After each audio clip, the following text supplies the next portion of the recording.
ಬೆಳಗಾವಿಯಲ್ಲಿ ರಾಷ್ಟ್ರಧ್ವಜಕ್ಕೆ ಅವಮಾನವನ್ನ ಮಾಡಿದ್ದಾರೆ. ಬೆಳಗಾವಿ ಮಹಾನಗರ ಪಾಲಿಕೆ ಅಧಿಕಾರಿಗಳು ಎಡವಟ್ಟನ್ನ ಮಾಡಿದ್ದಾರೆ. ಎಡವಟ್ಟು ಅನ್ನೋದಕ್ಕಿಂತ ತಲೆಯಲ್ಲಿ ಬುದ್ಧಿ ಇರಲ್ಲ ಅಷ್ಟೇ. ಆಮೇಲೆ ರಾಷ್ಟ್ರದ ಮೇಲೆ ಭಕ್ತಿ ಇರಲ್ಲ, ಗೌರವ ಇರಲ್ಲ. ಅಂತ ಹುಳುಗಳು ಹಿಂಗೆ ಮಾಡ್ತದೆ. ಹರಿದ ಧ್ವಜವನ್ನು ಹಾರಿಸಿದ್ದಾರೆ ಮಹಾನಗರ ಪಾಲಿಕೆ ಅಧಿಕಾರಿಗಳು. ಒಂದು ಹೊಸ ಧ್ವಜ ಕೊಂಡುಕೊಳ್ಳಕ್ಕೆ ಯೋಗ್ಯತೆ ಇಲ್ವೇನ್ರಿ? ಅಷ್ಟು ದುಡ್ಡು ಇಲ್ವೇನ್ರಿ ಪಾಲಿಕೆಯಲ್ಲಿ?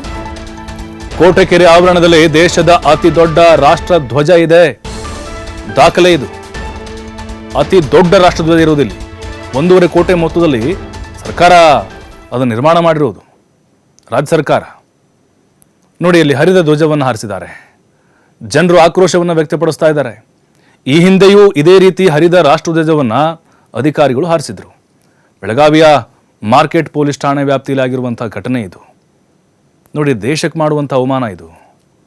ರಾಷ್ಟ್ರದ ಮೇಲೆ ಸ್ವಲ್ಪ ಆದರೂ ಗೌರವ ಭಕ್ತಿಯನ್ನು ಅನ್ನೋದಿದ್ರೆ ಹೀಗೆ ಮಾಡ್ತಾ ಇರಲಿಲ್ಲ ಅವರು ಅಧಿಕಾರಿಗಳು.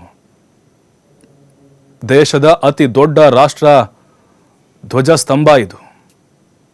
ಆದರೆ ಈಗ ನೋಡಿದ್ರೆ ಅಲ್ಲಿ ನೋಡಿ ಭಾಳ ಕ್ಲಿಯರಾಗಿ ಗೊತ್ತಾಗ್ತಾ ಇದೆ ಹರಿದಿರೋದು. ಮತ್ತಷ್ಟು ಮಾಹಿತಿ ನಮ್ಮ ಪ್ರತಿನಿಧಿ ಶ್ರೀಧರ್ ನೀಡ್ತಾರೆ. ಶ್ರೀಧರ್, ನಿಜಕ್ಕೂ ರಾಷ್ಟ್ರಕ್ಕೆ ಅವಮಾನ ಮಾಡ್ದಂಗೆ ಆಗ್ತಾ ಇದೆ ಅಧಿಕಾರಿಗಳು. ಬಟ್ ಯಾಕೆ ಪಾಲಿಕೆಯಲ್ಲಿ ಹಣದ ಕೊರತೆ ಇದೆಯೋ, ಒಂದು ಧ್ವಜ ತೆಗೆದುಕೊಳ್ಳೋ ಯೋಗ್ಯತೆ ಇಲ್ಲ ಅಂತ ಹೇಳಿದ್ರೆ ಏನು ಹೇಳಬೇಕಿಂತವ್ರಿಗೆ? ಯಾವ ರೀತಿ ಆಕ್ರೋಶಗಳು ಹೊರ ಬರ್ತಾ ಇದ್ದಾವೆ?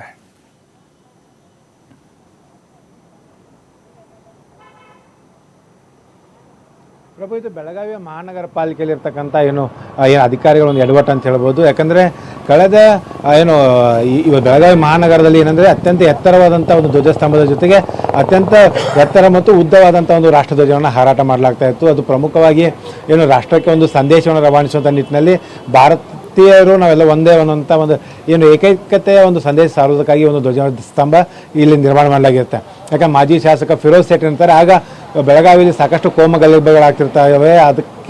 ಅದರ ಹಿನ್ನೆಲೆಯಲ್ಲಿ ಈ ಒಂದು ರಾಷ್ಟ್ರಧ್ವಜವನ್ನು ಹಾರಿಸುವ ಮೂಲಕ ನಾವೆಲ್ಲರೂ ಒಂದೇ ಅನ್ನೋಂಥ ಒಂದು ಸಂದೇಶ ರವಾನಿಸುವಂಥ ಪ್ರಯತ್ನದ ಭಾಗವಾಗಿ ಈ ಒಂದು ಧ್ವಜಸ್ತಂಭವನ್ನು ನಿರ್ಮಾಣ ಮಾಡಲಾಗಿದೆ.